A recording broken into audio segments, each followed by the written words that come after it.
ಅನ್ನೋದು ನಾವು ಇತಿಹಾಸ ನೋಡ್ತಾ ಇದ್ದೀವಿ. ಇವತ್ತು ಕೇಜ್ರಿವಾಲ್ ಪಕ್ಷ ಇವತ್ತು ರಾಷ್ಟ್ರ ಮಟ್ಟದಲ್ಲಿ ನಿಧಾನಕ್ಕೆ ಕರಗ್ತಾ ಇದೆ.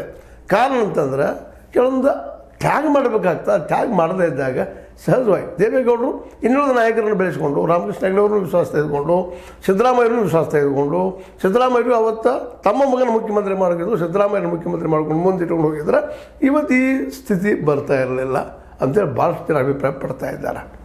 ಅದೇ ರೀತಿ ಕೇಜ್ರಿವಾಲ್ ಇಂಥ ತಪ್ಪನ್ನು ಮಾಡಿದರು.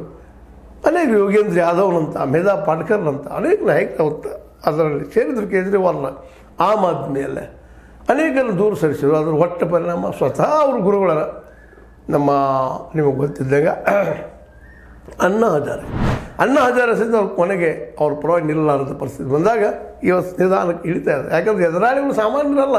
ಒಂದು ಕಡೆ ಕಾಂಗ್ರೆಸ್ ಸ್ವಂತ ಹೋರಾಟದಲ್ಲೇ ತನ್ನಂತ ಗುರುತಿಸುವ ಮುಂದೆ ಇವತ್ತರ ಕುಟುಂಬದ ವ್ಯವಸ್ಥೆಯಲ್ಲಿ ಇಟ್ಕೊಂಡು ಹೊಂಟಿದ್ದು.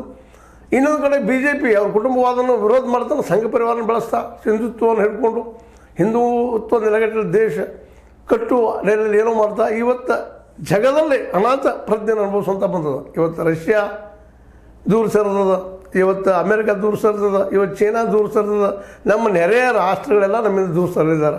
ಇದನ್ನು ಮಾಡ್ಕೊಳ್ಳೋದು ಕಾರಣ ಏನಪ್ಪ ಅಂದ್ರೆ ಇಲ್ಲಿಯೇ ಜಾತ್ಯತೀತ ಇಲ್ಲದ್ದು ಅನ್ನೋದನ್ನು ಇವತ್ತು ವಿಮರ್ಶೆ ಮಾಡ್ತಾ ಇದ್ದಾರೆ.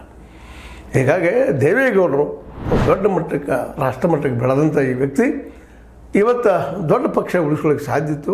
ಇವತ್ತು ಯಾರ್ದಾರೋ ಒಬ್ಬರ ನೆಲೆಯಿಲ್ಲದ ಇವ್ರ ಬದುಕು